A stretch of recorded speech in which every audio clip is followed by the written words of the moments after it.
मनोज जरांगेंनी उपमुख्यमंत्री अजित पवारांवरही टीका केली आहे। अजित पवारांवरती बोलताना जरांगेंकडनं भुजबळांचा अलीबाबा असा उल्लेख झालेला आहे। कोणता मराठा तुम्ही सुखी ठेवला? जरांगेंनी अजित पवारांना सवाल केलाय। सरकार म्हणून आम्हाला कुणालाही नाराज करायचं नाही असं अजित पवारांचं वक्तव्य आहे।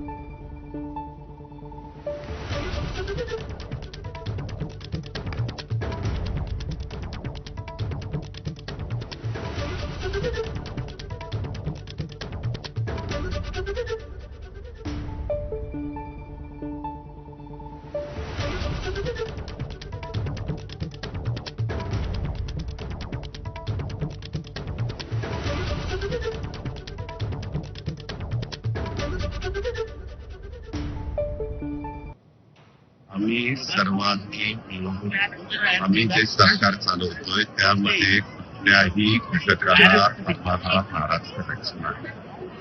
आमची पहिल्यापासून भूमिका ती आहे, राज्याच्या प्रमुखांनी पण ती सांगितलेली आहे। काय अन्याय व्हायचा राहिला? अन्याय व्हायचा काय राहिला? आसून दिलं नाही तेव्हा अन्याय वेगळाच, तुम्ही कार्यकर्ते असे पाळले तेव्हा अन्याय वेगळाच। त्या परळीत पाळला एक दोन, एक इकडचा येवल्याचा अलिबाबा चाली चोर, तो अलिबाबा पाळला कसा दिसतोय चित्तर?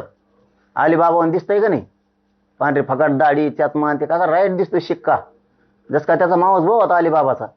असे पाळलेत ते परळीची लाभार्थी गँग, त्यांनी सगळे वंजारी बदनाम केले, सगळे ओबीसी बदनाम केले। त्या गँगने आता यांना बोलताय ना, त्या गँगीचे दोन नेते आणि त्याच्या तोंडातून यांची भाषा ओढून घेतय आणि इकडं जातीवाद पेटून देते।